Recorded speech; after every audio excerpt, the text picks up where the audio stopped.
हाँ जी, नमस्कार, good morning, स्वागत और अभिनंदन आप सभी का। आशा उम्मीद है आप सब मस्त हैं और अपनी तैयारी में व्यस्त हैं। आइए शुरू करते हैं आज का हमारा सेशन।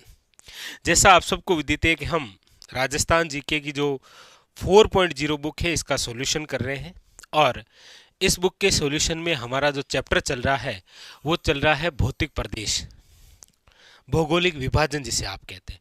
बहुत बड़ा लेंथली चैप्टर है ये, इसीलिए आज इस चैप्टर का सेशन नंबर जो है वो हम 3 करेंगे। यानी इससे पहले हमने 39 क्वेश्चन कर लिए थे, आज क्वेश्चन नंबर 40 से हम शुरू करेंगे। ठीक है, लेकिन उससे पहले आप सभी विद्यार्थियों के लिए भी विशेष सूचना क्या, सबसे पहले तो आपके सामने आपको पता ही है कि हम जिस बुक का सॉल्यूशन कर रहे हैं वो आपके सामने राजस्थान जीके 4.0 जो कि आपके पुराने पेपरों में आए हुए क्वेश्चनों पर आधारित है। और आपके सामने ये जो राजस्थान जीके है ये आपके पूरी वन लाइनर बुक है। तो ये वन लाइनर बुक हो गई और ये प्रैक्टिस के लिए एमसीक्यू बुक हो गई और इस बुक का सॉल्यूशन आपके चल ही रहा है। ठीक है, इसके अलावा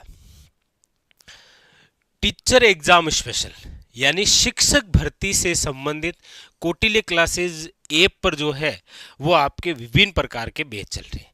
एक बार हम देख लेते हैं कौन कौन से बैच चल रहे हैं। देखिए, यदि आप रिट मुख्य एग्जाम के लिए लेवल फर्स्ट का आप देखेंगे, इसके अलावा लेवल सेकंड के अंदर एसएसटी है, लेवल सेकंड के अंदर साइंस है और लेवल सेकंड के अंदर हिंदी है। यानी कि ये जो सारी जानकारी हुई लेवल फर्स्ट और लेवल सेकंड से संबंधित रिट स्पेशल है, ये थर्ड ग्रेड स्पेशल है। तो ये सभी जो बैच है वो कौटिल्य क्लासेज ऐप पर नाम मात्र के शुल्क में अवेलेबल है। ये तो बात हुई किसकी, रिट यानी कि मेंस यानी कि थर्ड ग्रेड। उसके अलावा यदि रिट मेंस एग्जाम के लिए केवल राजस्थान जीके पढ़ना चाहते हैं तो ये भी अवेलेबल है। इसके अलावा वरिष्ठ अध्यापक का पेपर फर्स्ट जो है ये भी आपके कौटिल्य क्लासेज ऐप पर आपको मिल जाएगा और व्याख्याता ग्रेड फर्स्ट का पेपर जो है ये भी आपके लिए अवेलेबल रहता है।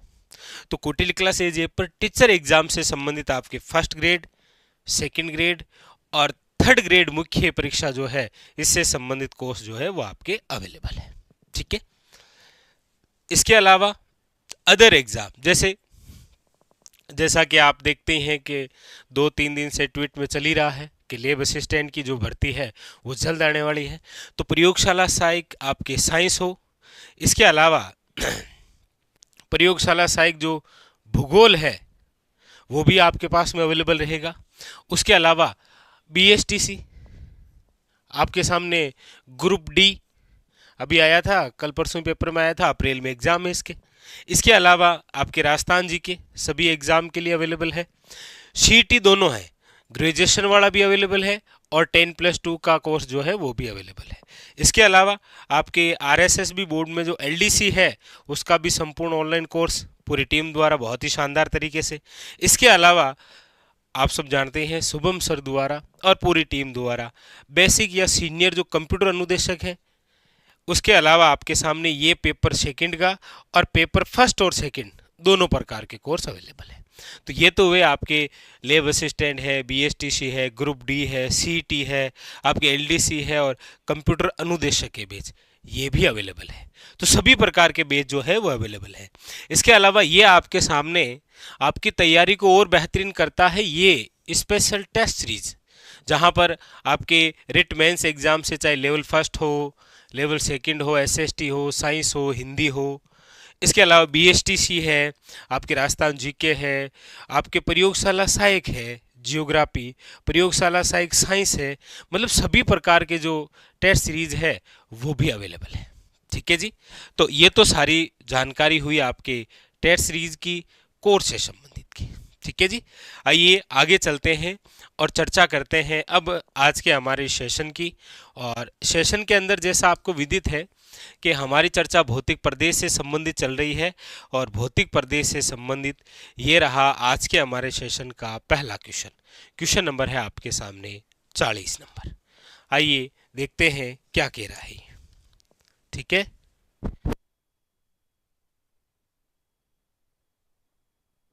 तो यहां पर पूछा क्या जा रहा है, यहां पर पूछा जा रहा है सीफ है एक, सीफ जो है वो क्या है, अनुदैर्ध्य बालू का स्तूप है, अनुप्रस्थ बालू का स्तूप है, अरावली पर्वत में चोटी है, या पैराबोलिक बालू का स्तूप है। शीप क्या है? देखिए, दो प्रकार की विशेष बातें हैं। एक तो कई बार आता है कि शीप क्या है, और एक बार कही आ जाता है कि निम्न में से बरखान निम्न में से किस प्रकार का एक बालू का स्तूप है। देखिए, यहां पर जो बात है वो बालू का स्तूप की है, और बालू का स्तूप आप सब जानते हैं कि एक तो पवन की दिशा के अकॉर्डिंग बनता है और एक आकृति के अनुसार होता है, तो अलग अलग प्रकार से आप पढ़ते हैं।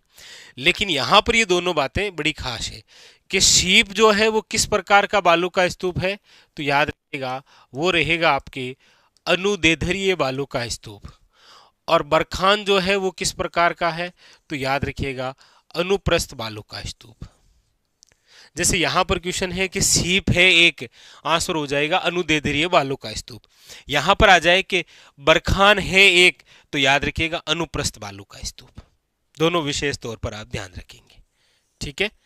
अनुदैर्ध्य आप सब जानते हैं कि सर अनुदैर्ध्य जो है वो पवन की दिशा के समांतर बनता है। कैसे बनता है? पवन की दिशा के समांतर, पवन की दिशा के समांतर बनने वाला बालू का स्तूप है अनुदैर्ध्य। जबकि याद रखेंगे पवन की दिशा के समकोण, पवन की दिशा के समकोण बनने वाला जो बालू का स्तूप है वो है आपके कौन सा? याद रखिएगा अनुप्रस्थ बालू का स्तूप। ठीक है जी, आगे आगे अगला क्वेश्चन क्या है? अगला है आपके सामने, निम्नलिखित में से कौन से बालू का स्तूप प्रचलित पवन की दिशा के समांतर विकसित होते हैं? अभी हमने पढ़ा कि एक तो पवन की दिशा के समकोण बनता है और एक पवन की दिशा के समांतर बनता है। तो पवन की दिशा के समांतर बनने वाला कौन सा है और पवन की दिशा के समकोण बनने वाला कौन सा है? तो हमने ये कहा कि पवन की दिशा के समांतर बनता है अनुदैर्ध्य। अनुदैर्ध्य बालू का स्तूप किस प्रकार का है? तो आप कहेंगे सर शीप एक बालू का स्तूप है, अनुदैर्ध्य बालू का स्तूप का ही एक प्रकार पढ़ते हैं आप। ठीक है जी,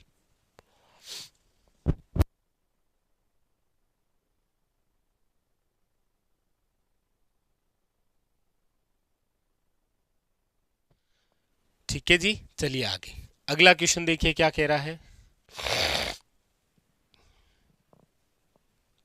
खासकर इस बालू का स्तूप के बारे में आरपीसी जो है ना वो थोड़ा सा हाई लेवल से रिलेटेड क्वेश्चन बनाता है। आइए देखते हैं क्या कह रहा है। राजस्थान के किन क्षेत्रों में अनुप्रस्थ बालू का स्तूप मिलते हैं?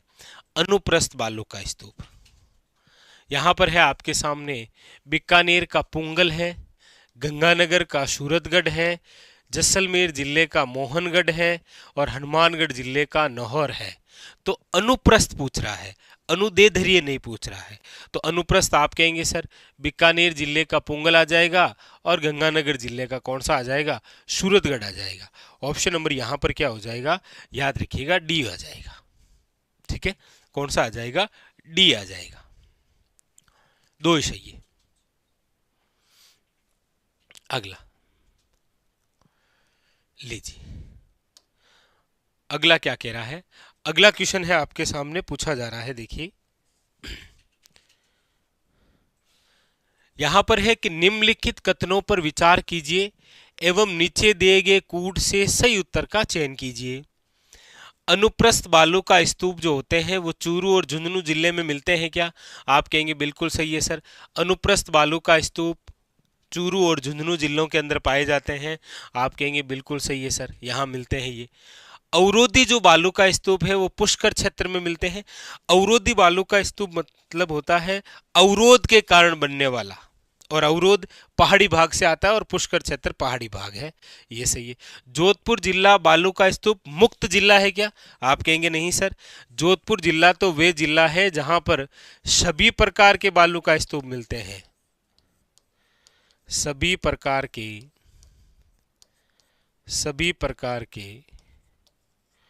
बालू का स्तूप मिलते हैं, याद रखेंगे। मुक्त नहीं है, युक्त है ये।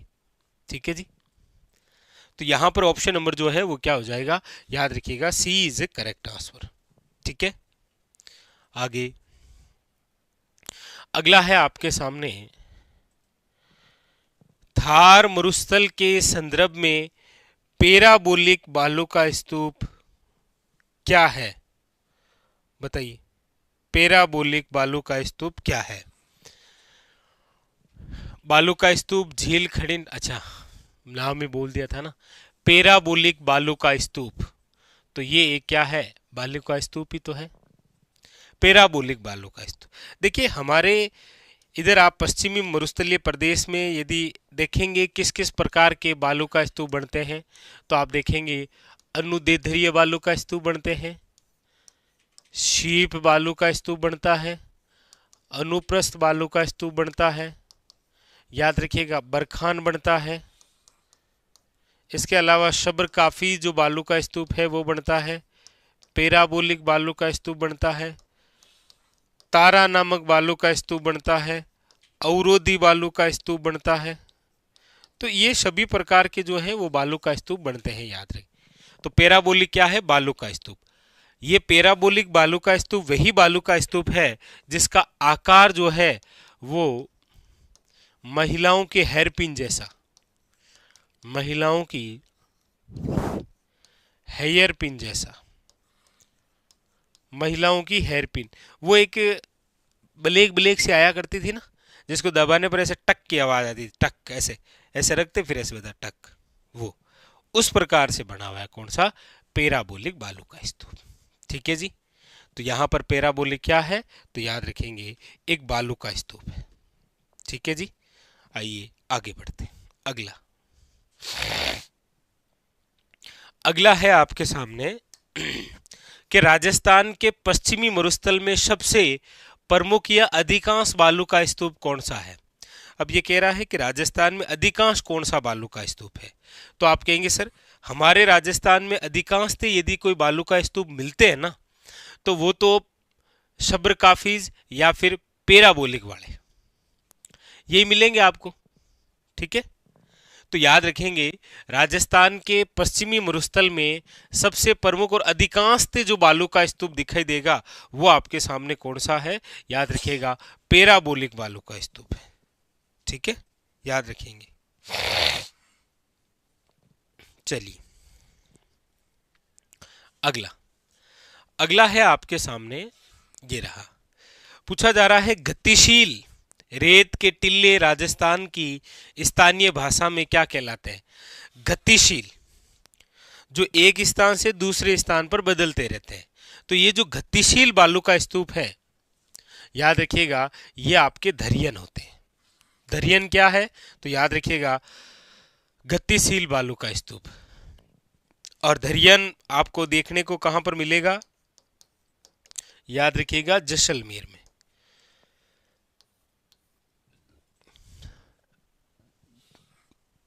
बिल्कुल शाबाश। चलिए अगला, ताराभांति के टिल्ले पाए जाते हैं, मतलब ये पूछना चाह रहा है कि राजस्थान के अंदर तारा बालू का स्तूप कहां पर है? किस प्रकार का पूछ रहा है आपसे? ये आपसे पूछना चाह रहा है कि हमारे राजस्थान में ये जो तारा नामक बालू का स्तूप बनता है ऐसे, ये आपके कहां पर है? तो ऐसा जो तारा नामक बालू का स्तूप बनता है वो बनता है आपके मोहनगढ़ और सूरतगढ़ में। मोहनगढ़ आपके जैसलमेर का क्षेत्र है और सूरतगढ़ आप सब जानते हैं गंगानगर का एरिया है। ठीक है जी। तो यहां पर बहुत अच्छा क्वेश्चन है, तारा बालू का स्तूप। ठीक है, तारा बालू स्तूप मोहनगढ़ और सूरतगढ़। अगला है आपके सामने, लीजिए अगला क्या कह रहा है वो देखिएगा। अगला क्वेश्चन अगला है कि राजस्थान के थार मरुस्थल में द्वेषवती नदी की घाटी में किस प्रकार के बालू का स्तूप चिन्हित होते हैं?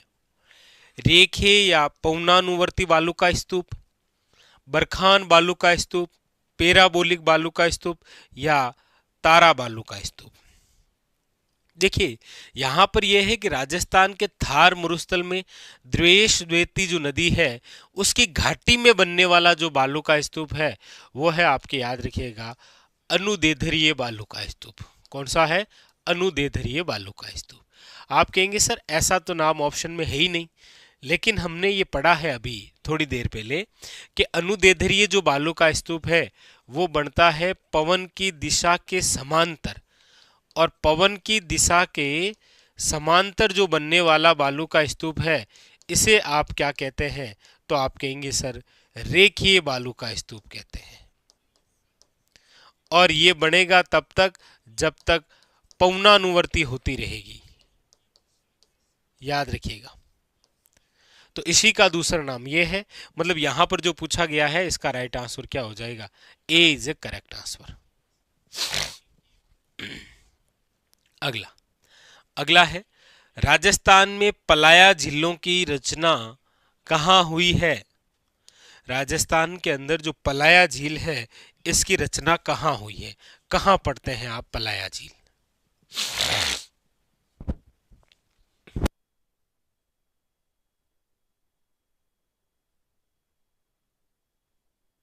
चलिए देखिए,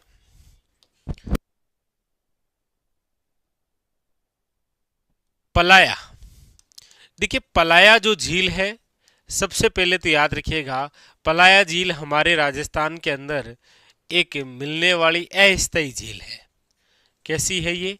अस्थायी झील है। अस्थायी झील है इसलिए आप पढ़ते हैं कि ये बनती है वर्षा ऋतु में। कौन सी ऋतु में बनती है? वर्षा ऋतु में बनने वाली, वर्षा ऋतु में बनने वाली जो झील है वो पलाया झील है। और पलाया झील आपको देखने को मिलती है जिस जिले में, वो है जैसलमेर में, याद रखिएगा। ठीक है, तो मरुस्थल के बालू का स्तूप मुक्त क्षेत्र में आपको देखने को मिलेगी। ये कौन सी झील? पलाया झील।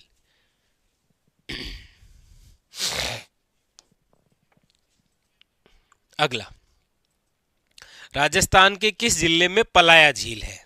अब ये तो हमने पढ़ ही लिया, इसका आंसर तो आप ही दे दीजिए, फिर आगे बढ़ते हैं। सीधा वन लाइनर क्वेश्चन कि राजस्थान के किस जिले में पलाया झील जो है वो स्थित है? बताइए।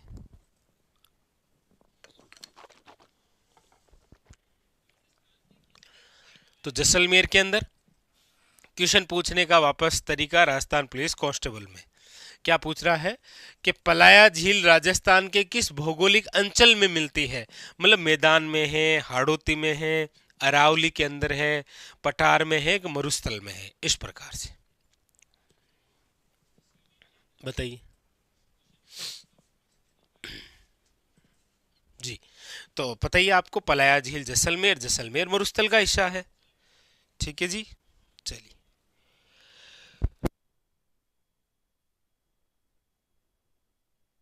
अगला।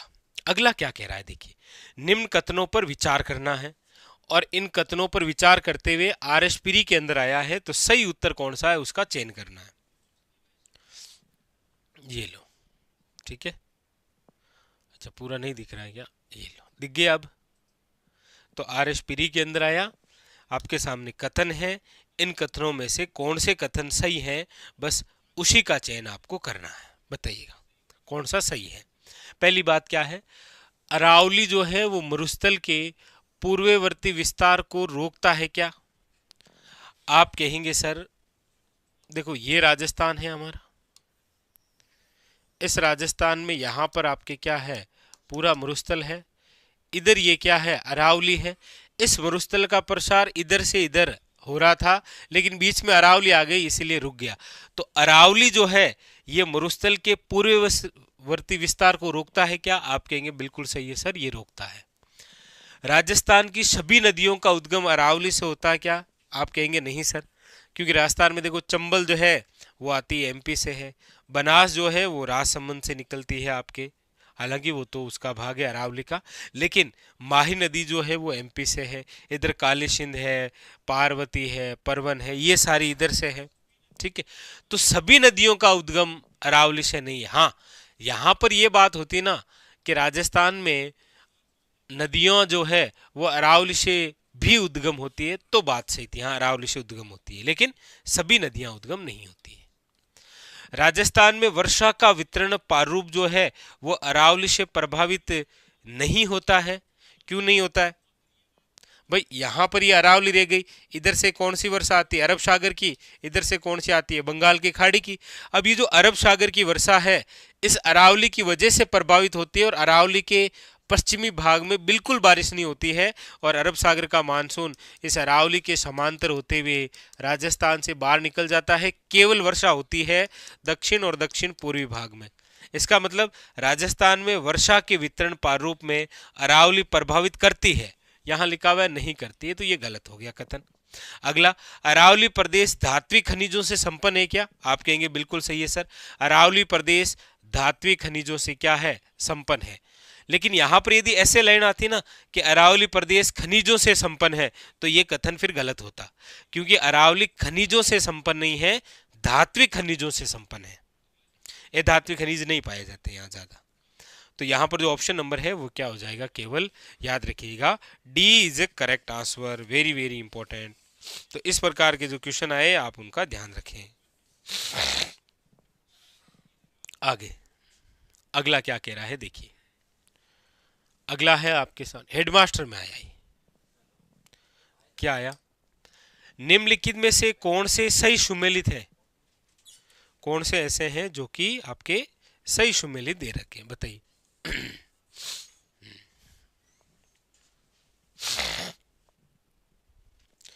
लीजिए, घग्गर का मैदान गंगानगर और हनुमानगढ़ जिले का है। आप कहेंगे सही है सर, घग्गर का मैदान गंगानगर और हनुमानगढ़ है, याद रखिएगा। और इधर आपके उत्तरी राजस्थान का हिस्सा है ये, इसी का प्राचीन नाम था युद्ध प्रदेश, याद रखेंगे, ठीक है। शेखावटी प्रदेश जो है वो आंतरिक अपोहा क्षेत्र का भाग है। आप कहेंगे बिल्कुल सर, क्योंकि शेखावटी के अंदर आप देखेंगे ना तो एक ही नदी बहती है, कांतली है, और कांतलिक आंतरिक अपोहा तंत्र का हिस्सा है, ठीक है। उदयपुर जो बेसिन है इसके अंदर गिरवा है क्या? गिरवा आप कहेंगे सर तस्तरी नुमा पहाड़ियां हैं, और ये गिरवा तस्तरी नुमा पहाड़ियां आपको उदयपुर में देखने को मिलती है, ये सही है। भोराट का पठार और इसका सबसे ऊंचा शिखर रघुनाथगढ़ है क्या? आप कहेंगे नहीं सर, भोराट का पठार तो आपके इधर रहा, कहां पर? गोगुंदा से लेकर कुंभलगढ़, उदयपुर और राजसमंद में। और रघुनाथगढ़ जो है वो आपके कहां पर है? शिखर के अंदर। तो ये तो गलत है। तो फिर ए, बी और सी, ऑप्शन नंबर क्या है? बी।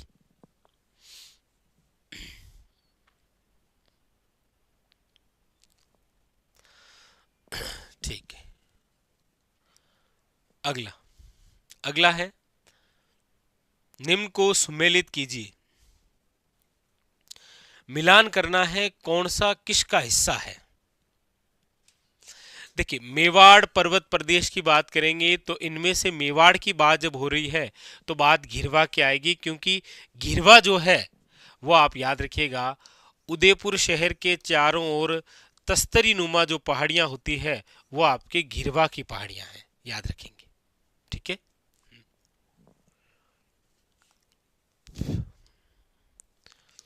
याद रखेंगे, हाँ बिल्कुल सही है। दो नदियों के बीच का भाग जो मैदानी होता है और जो उपजाऊ होता है उसे रोही का मैदान कहते हैं, सही है, कोई दिक्कत है नहीं। अच्छा, हाड़ौती के पठार की बात करेंगे इनमें से तो आप कहेंगे सर वो है मुकुंदरा की पहाड़ियां, क्योंकि मुकुंदरा की जो पहाड़ियां हैं वो आप कहाँ पढ़ते हैं? तो आप कहेंगे सर कोटा और झालावाड़ के अंदर पढ़ते हैं, कोटा और झालावाड़ में, ठीक है। उसके बाद में फिर शेखावटी प्रदेश, और शेखावटी प्रदेश आपको पता ही है कौन सी नदी है? कांतली नदी, उसी की वजह से क्या है? अंते प्रवाहित अफवाह। घग्गर मैदान जो है वो आप सब जानते हैं नाली, क्योंकि घग्गर नदी का जो बहाव है वो गंगानगर और हनुमानगढ़ में नाली कहलाता है। इसलिए आप पढ़ते भी हैं कि गंगानगर और हनुमानगढ़ के अंदर नाली एक नस्ल भी है, लल्डी की, सॉरी मतलब भेड़ की, भेड़ की एक नस्ल भी है, कौन सी? नाली, जो आपको यहीं देखने को मिलती है। तो हो गया मिलान, क्लियर। चलिए आगे, अगला क्या कह रहा है ये देखिए। अगला है आपके सामने,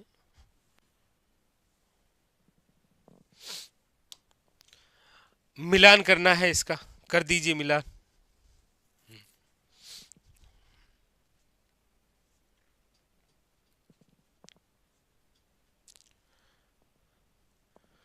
देखिए, एक तरफ बरखान है, अब इसमें से किससे जोड़ेंगे बरखान को?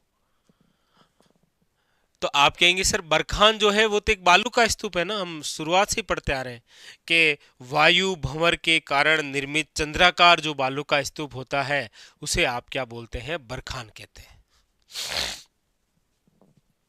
ठीक है।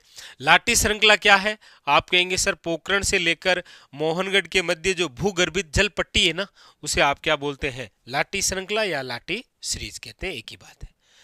इंसलबर्ग क्या है? तो आप कहेंगे सर मरुस्थल के अंदर एक चट्टानी भाग है, ये आबू पर्वत खंड में है, ये कौन सा? इंसलबर्ग।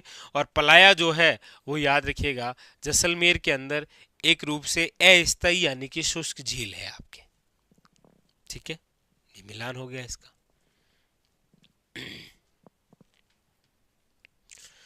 चलिए लीजिए आगे। तो अभी तक जो जितने भी क्वेश्चन हमने पढ़े थे ना, वो सारे एक सारे जुड़े हुए थे पश्चिमी मरुस्थलीय प्रदेश के अंदर। ठीक है, अब आप पढ़ेंगे अरावली से रिलेटेड विशेष विशेष बातें, और अरावली की बहुत सारी बातें। लीजिए, अरावली किस प्लेट से अलग हुई है? अरावली जो है वो कौन सी प्लेट से अलग हुई है भाई? सोमाली है, यूरेशियन है, सुंडा है या अरबियन है? क्योंकि अरावली जो है वो आप सब पढ़ते हैं कि विश्व की सबसे प्राचीनतम वलित पर्वतमाला है। विश्व की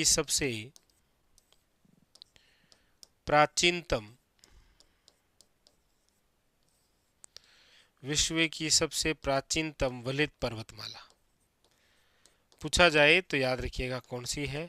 तो विश्व की सबसे प्राचीनतम वलित पर्वतमाला जो है वो है आपके यूरेशियन प्लेट। ऑप्शन नंबर जो है वो क्या है? सी इज ए करेक्ट आंसर, याद रखिएगा।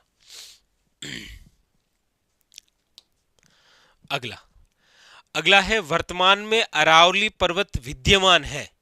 देखो, क्वेश्चन पूछने का तरीका क्या है यह आपको समझना है, क्योंकि सारी बातें आप पढ़ के जाएंगे, इसमें कोई दो राय है नहीं, लेकिन एग्जाम हॉल के अंदर बैठे पेपर को कैसे सोल्व करना वो खास है।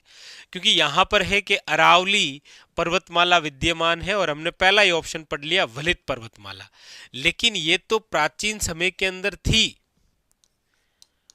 प्राचीन समय में अरावली जो है वो कैसी थी?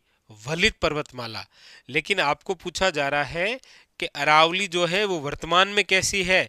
तो वो है अवशिष्ट पर्वतमाला, यानी कि बीच में से टूट फूट गई है, अवशिष्ट हो गई है वो,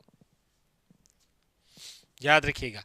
तो प्राचीन समय में कैसे थी वलित पर्वतमाला, आज वर्तमान में कैसे है? अवशिष्ट, याद रखिएगा। ये लीजिए, रचना विधि के आधार पर अरावली पर्वत जो है वो निम्न में से है।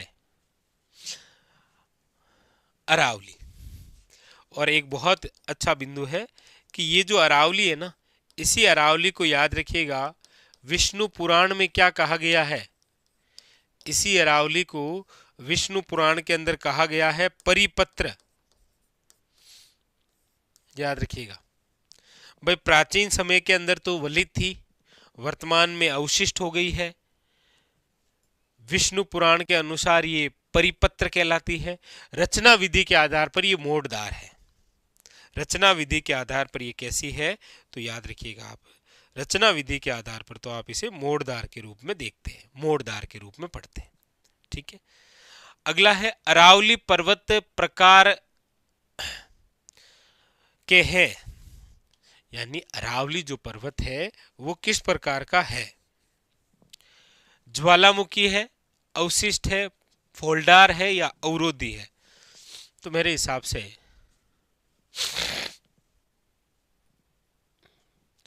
तो याद रखिएगा अरावली जो है वेरी वेरी इंपॉर्टेंट, याद रखिएगा क्या है ये एक अवशिष्ट पर्वतमाला है। ठीक है, अवशिष्ट, शाबाश।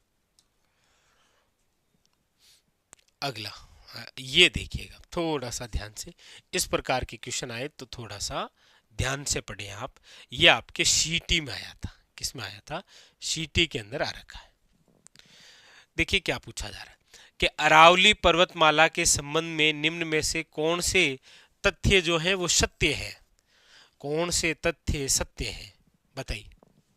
पहली बात, इसका निर्माण जो है वो कैम्ब्रियन युग में हुआ है क्या? वर्तमान में ये अवशिष्ट पर्वत के रूप में है क्या?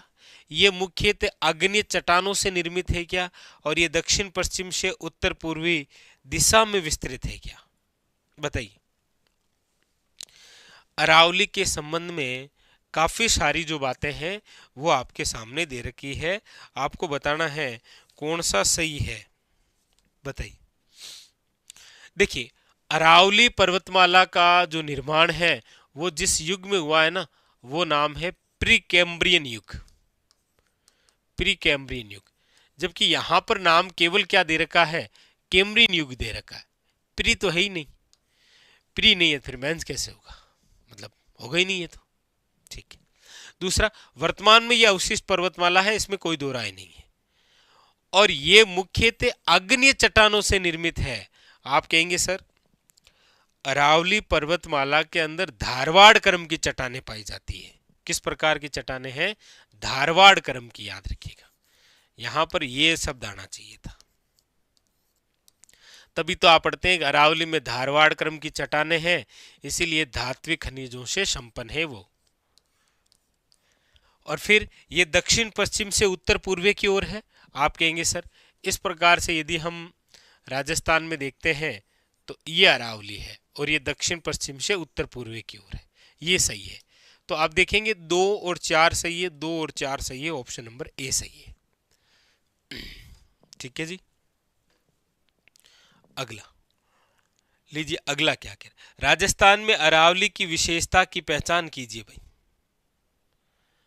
अरावली के बारे में कुछ शब्द दे रखे हैं आपके एनिमल अटेंडेंट में आया है, पशु परिचय में।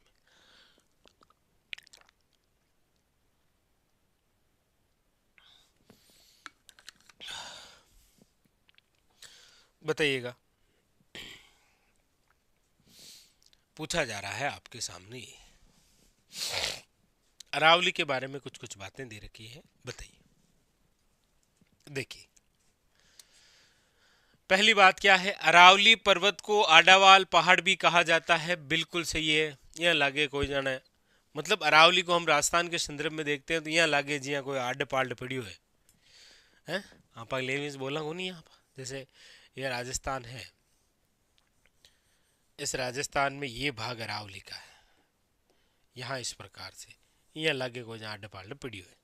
सही है। ये आडावाल पहाड़ भी कहते हैं, ये तो सही है, कोई दिक्कत है नहीं। 2 नंबर, अरावली पर्वत श्रृंखला विश्व की प्राचीनतम पर्वत श्रेणी मानी गई है क्या?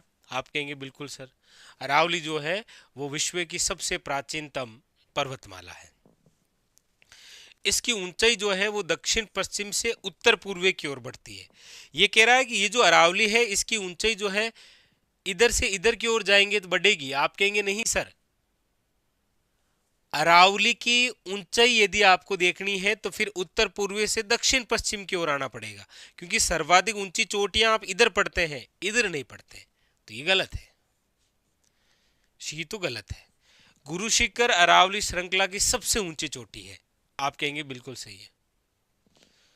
तो ए, बी और डी, ए, बी और डी, ऑप्शन नंबर क्या है? ए इज ए करेक्ट आंसर। ठीक है, बिल्कुल सही है। अगला लीजिए।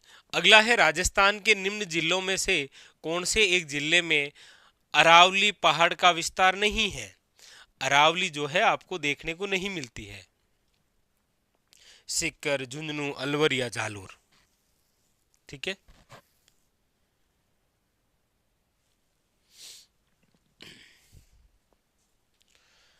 राजस्थान के निम्न में से कौन से? देखो, सीकर के अंदर आप पढ़ते हैं अरावली की पहाड़ियां पढ़ते हैं, माल खेत की पहाड़ियां वगैरह।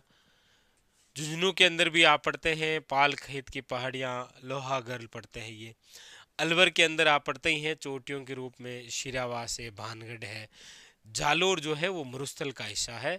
यहाँ पर जसवंतपुरा की पहाड़ियां हैं, लेकिन वो पश्चिमी मरुस्थलीय प्रदेश का हिस्सा है। राजस्थान बांगर में आता है, अर्ध सूक्ष्म क्षेत्र का भाग है। ऑप्शन नंबर क्या है? सी।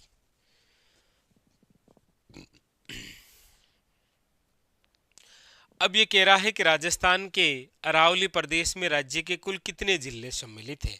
तो ये जो आपके सामने क्वेश्चन है, ये है आपके सामने 33 जिलों के अकॉर्डिंग। तो 12 हो जाएंगे, वर्तमान जिलों के अकॉर्डिंग 19 हो जाएंगे। ठीक है, अगला, राजस्थान का कौन सा भौगोलिक अंचल जो है वो प्राचीन है? इसमें से कौन सा अंचल जो है वो प्राचीन है, बताइए भाई। घग्गर का मैदान है, उत्तर पूर्वी मैदान है, अरावली है, या थार मरुस्थल है? राजस्थान का कौन सा भौगोलिक अंचल जो है वो प्राचीन है? तो हम कह रहे हैं ना कि विश्व की सबसे प्राचीनतम पर्वतमाला कौन सी है? अरावली तो है।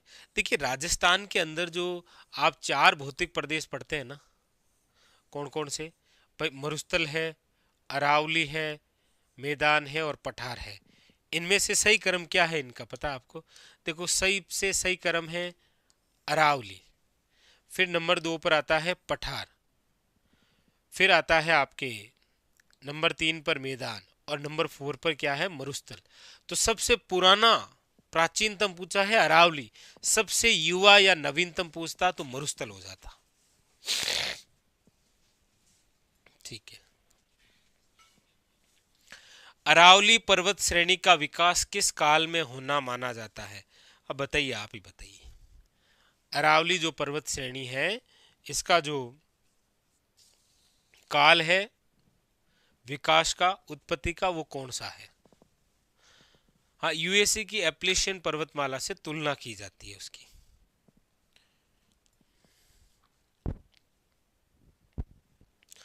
हाँ, मरुस्थल सबसे युवा है। आज से 7000 वर्ष पूर्व तो मरुस्थल था भी नहीं ना।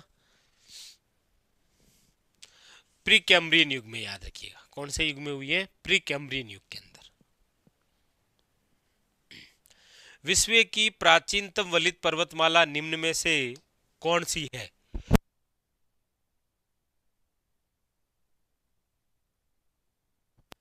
बताइएगा, विश्व की प्राचीनतम जो वलित पर्वतमाला है वो निम्नलिखित में से कौन सी है? विश्व की प्राचीनतम वलित पर्वतमाला बताइए। विश्व की प्राचीनतम वलित पर्वतमाला कौन सी? बिल्कुल शाबाश, अरावली। ठीक है, पूछने के तरीके अलग अलग। कांस्टेबल में आया, अब थर्ड ग्रेड में ऐसे पूछ लिया कि सबसे प्राचीन पर्वत श्रृंखला कौन सी है, तो वो एक ही बात है भाई, अल्ताई है, सुलेमान है, अरावली है, राजमहल है। तो कौन सा हो जाएगा? अरावली। ठीक है, अगला है, खाली जगह श्रेणी राजस्थान के लिए मुख्य जल क्षेत्र बनाती है। आप जल क्षेत्र जब पढ़ेंगे, या फिर आप जो पढ़ते हैं राजस्थान के अंदर अपोहा तंत्र, तो आप पढ़ेंगे कि अपोहा तंत्र का जो निर्धारण है वो करती है अरावली। अरावली के पश्चिम भाग में अरब सागर का है, और पूर्वी के अंदर किसका भाग है? बंगाल की खाड़ी का। इसलिए आप पढ़ते भी हैं कि राजस्थान में जल विभाजक का जो कार्य है, जल विभाजक का कार्य जो है वो निम्न में से किसका होता है? तो राज्य में जल विभाजक का कार्य करती है अरावली। याद रखिएगा, कौन करती है? अरावली करती है। राजस्थान राज्य का जल विभाजक कौन सा है? वो एक ही क्वेश्चन वापस।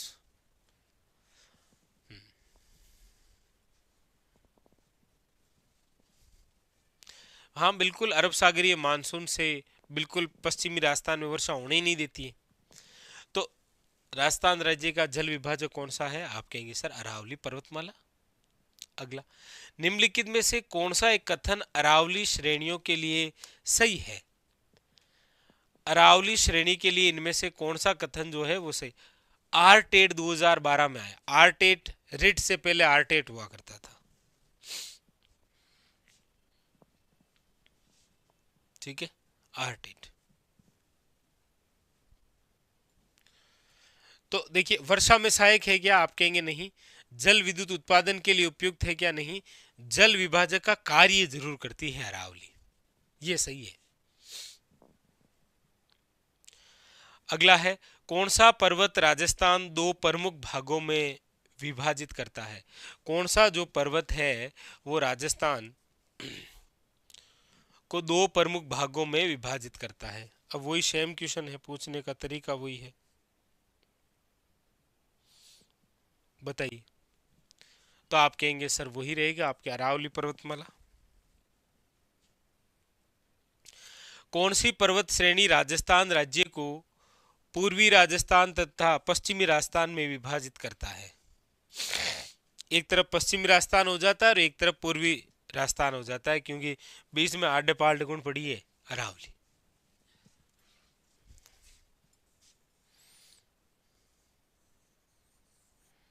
आ रही है अरावली, ये पश्चिम ये पूर्व, अरावली हो जाएगा।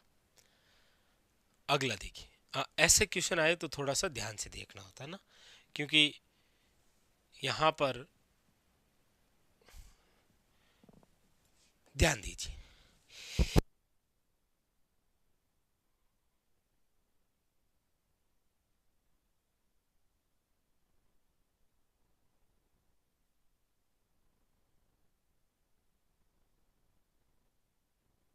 अगला, निम्नलिखित कथनों पर विचार कीजिए, करो विचार।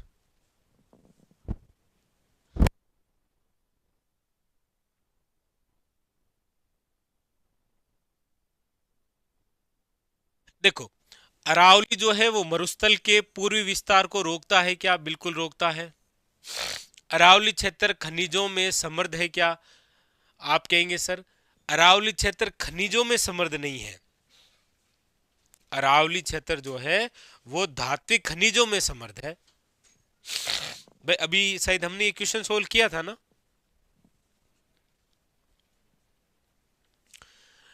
तो अरावली मरुस्थल के पूर्वी विस्तार को रोकता है, अरावली क्षेत्र खनिजों में समृद्ध है।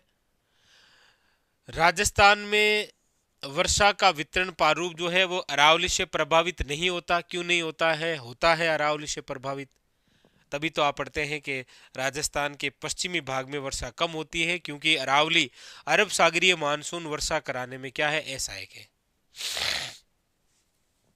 राजस्थान की अनेक नदियों का उद्गम जो है वो अरावली से होता है। बिल्कुल होता है। क्यों नहीं होता है? तो अरावली, इनमें से चार जो ऑप्शन दे रखे हैं, अरावली मरुस्थल के पूर्वी विस्तार को रोकता है, बिल्कुल रोकता है। राजस्थान की अनेक नदियों का उद्गम स्थल यहीं से होता है, बिल्कुल होता है। अरावली क्षेत्र खनिजों में समृद्ध है, हाँ खनिजों में समृद्ध है, खनिजों से संपन्न नहीं है, धात्विक खनिजों से संपन्न। यह एक शब्द थोड़ा सा देखना ना, बस इस शब्द ने थोड़ा कंफ्यूज कर दिया। बाकी ए, बी और डी ऑप्शन नंबर सही है, यानी B is a correct answer है। ठीक है, याद रखिए, खनिजों से समृद्ध है, खनिजों से संपन्न नहीं है, धात्विक खनिजों से संपन्न है केवल। ए, बी और डी सही है। अगला, अरावली पर्वतमाला की कुल लंबाई कितनी है? लीजिए, यानी कि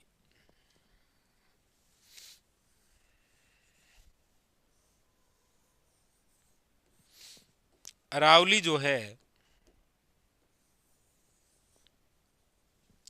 मतलब यहां से लेकर वहां तक, कहां से लेकर कहां तक, यानी कि आप पढ़ते हैं पालनपुर गुजरात से लेकर नई दिल्ली तक है ये। पालनपुर गुजरात से लेकर नई दिल्ली तक जो अरावली की लंबाई है कुल, वो है आपके, याद रखिएगा, 692 692 किलोमीटर। लेकिन याद रखिएगा, यदि आपको पूछ लिया जाए राजस्थान में लंबाई कितनी है, तो राजस्थान में लंबाई मिलेगी केवल और केवल 550 किलोमीटर, 550। तो अरावली पर्वतमाला की कुल लंबाई पूछ रहा है ना, तो लगभग 700 हो जाएगा। ठीक है, याद रखिए। कई बार ऐसे हो जाता है, कंफ्यूजन हो जाता है, तो 500 करके आ जाते हैं, लेकिन नहीं, यार राजस्थान की तो बात ही नहीं हुई है ना।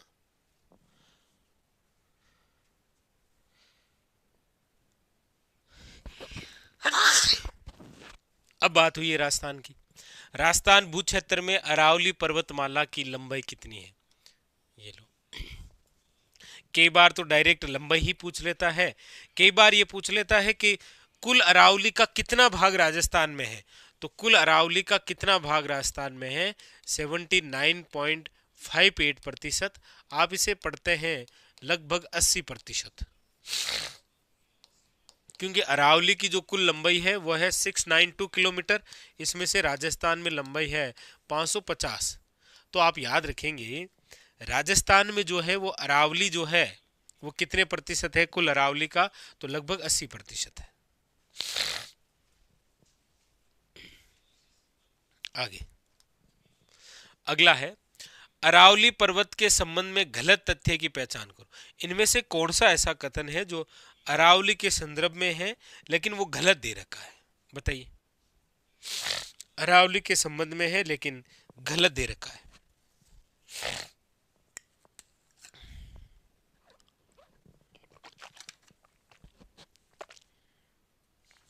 बताओ।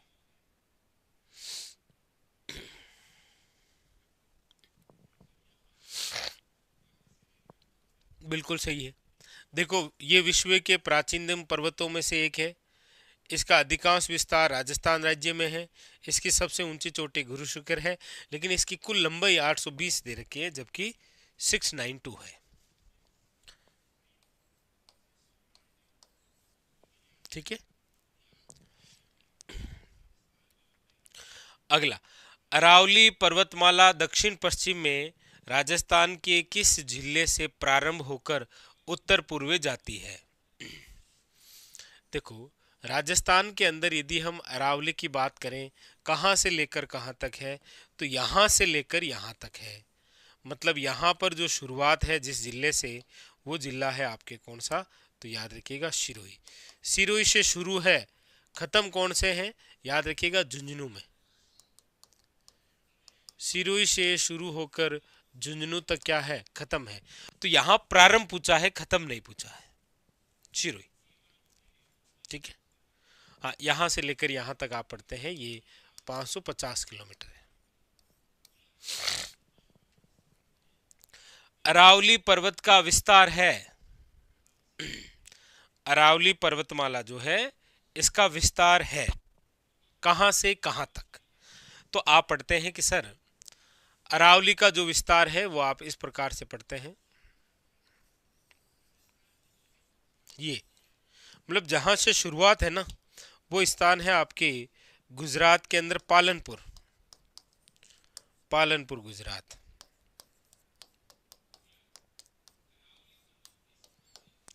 और कहां तक है? तो याद रखिएगा रायसीना हिल्स के रूप में है नई दिल्ली तक, याद रखिएगा। ठीक है। तो राजस्थान के गुजरात के पालनपुर से लेकर दिल्ली तक, राजस्थान में है आपके खेड़ब्रह्म सिरोही से लेकर खेतरी झुंझुनू तक। ये आपके राजस्थान में विस्तार देखने को मिलता है। आगे, राजस्थान में अरावली पर्वत श्रृंखला का विस्तार है। इस बार स्थान नहीं पूछा, इस बार दिशा पूछी है, और दिशा आप ठीक है, क्योंकि ये देख लो,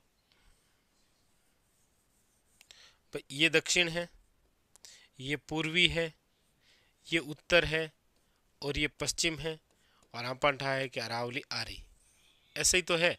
तो दक्षिण पश्चिम से उत्तर पूर्व की ओर, दक्षिण पश्चिम से उत्तर पूर्व की ओर है, दक्षिण पश्चिम से, दक्षिण पश्चिम से, दक्षिण पश्चिम से, दक्षिण पश्चिम से, ऐसे नहीं है तो कुछ और करना पड़ेगा, हमें उत्तर पूर्व से दक्षिण पश्चिम की ओर मानना पड़ेगा।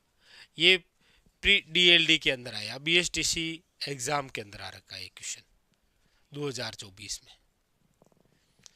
तो ऐसे नहीं था तो ऐसे था, ये विस्तार तो है ही ना। सही दिशा नहीं पूछी है, ऑप्शन के अंदर उल्टा दे दिया। ये एग्जाम में उल्टा ही करता है जी, सीधा सीधा पूछता ही कहाँ है, सारे उल्टे पूछता है।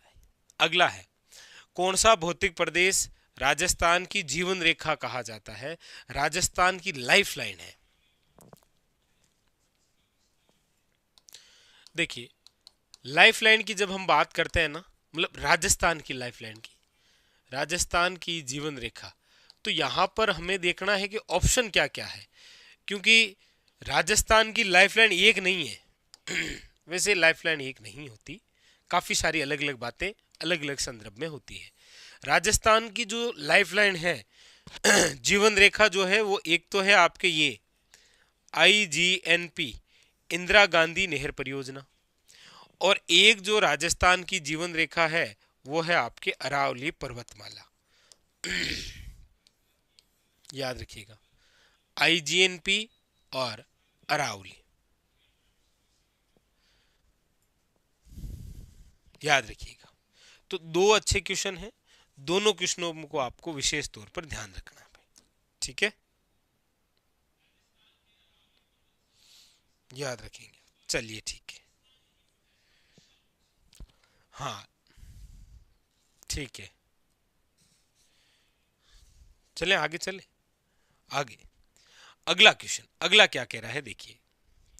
पटवारी प्री के अंदर आया था, पहले पटवार के भी दो पेपर हुआ करते थे। पटवार और ये वीडियो के अंदर रहता है, कभी वीडियो में दो होते हैं तो पटवार में नहीं होते, कभी पटवार में दो होते हैं तो वीडियो में एक होता है। कथन ए और कथन दो पढ़िए आराम से, और देखिए ये पूछना क्या चाह रहा है आपसे। ये कह रहा है कि अरावली जो है पर्वत श्रेणी निकटवर्ती क्षेत्रों में मरुस्थलीकरण के प्रसार को सीमित करती है। मतलब अरावली जो की है अब मरुस्थल ने रोके, यानी कि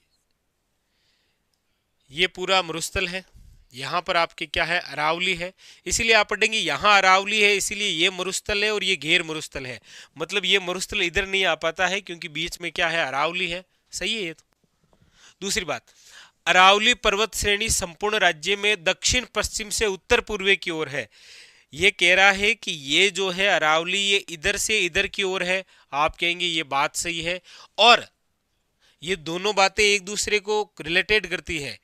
ये कह रहा है कि अरावली मरुस्थल को रोकती है, ये मरुस्थल इधर नहीं आ पाता है। क्यों नहीं आ पाता है? क्योंकि अरावली का विस्तार है। इसका मतलब ए और दोनों सही हैं और आर ए की वाक्या करता है। ये यहां पर ये बता रहा है कि अरावली मरुस्थल को क्यों रोकती है, क्योंकि इसका विस्तार ऐसा है। तो ऑप्शन नंबर क्या है, ए। दोनों तरीके से आपको देखना होता है, ठीक है जी, हाँ, दोनों तरीके से याद रखेंगे, इंपॉर्टेंट बात। चले ठीक है, अगली बात क्या है। राजस्थान का कौन सा भूक्षेत्र जो है वो अवैध खनन के कारण गंभीर पारिस्थितिकी संकट झेल रहा है। अब राजस्थान के अंदर अवैध खनन और अतिक्रमण को लेकर मामलों का तेज है। तो यहां पर ये कह रहा है कि अवैध खनन, अच्छा अरावली के अंदर यदि अवैध खनन की बात हो रही है ना, तो जैसे पूर्वी क्षेत्र के अंदर उत्तरी अरावली के अंदर हो रही है, याद रखिएगा, उत्तरी अरावली का भाग है। अगला है, जून 2018 में अरावली में अत्यधिक वनों उन्मूलन के लिए निम्न में से किस संगठन के द्वारा केंद्र, हरियाणा और राजस्थान को नोटिस दिया गया? तो कौन सी संस्था ने इसे नोटिस दे दिया था? तो याद रखिएगा, वो है राष्ट्रीय मानव अधिकार आयोग, भारतीय वन सर्वेक्षण आयोग, विधि आयोग, या फिर राष्ट्रीय बाल अधिकार संरक्षण आयोग। बताइएगा कि जून 2018 के अंदर अरावली के अंदर अत्यधिक क्या है, वन उन्मूलन के कारण निम्न में से किस संगठन के द्वारा केंद्र, हरियाणा और राजस्थान को नोटिस दे दिया गया? किसके द्वारा नोटिस दे दिया गया था, ये आपसे पूछा जा रहा है, ठीक है। तो याद रखिएगा, राष्ट्रीय मानव अधिकार आयोग। अगला, उच्च न्यायालय ने अभी कुछ दिन पहले किस राज्य को अरावली श्रृंखला में घेर कानून यानी कि खनन रोकने का आदेश दिया है? बताइए।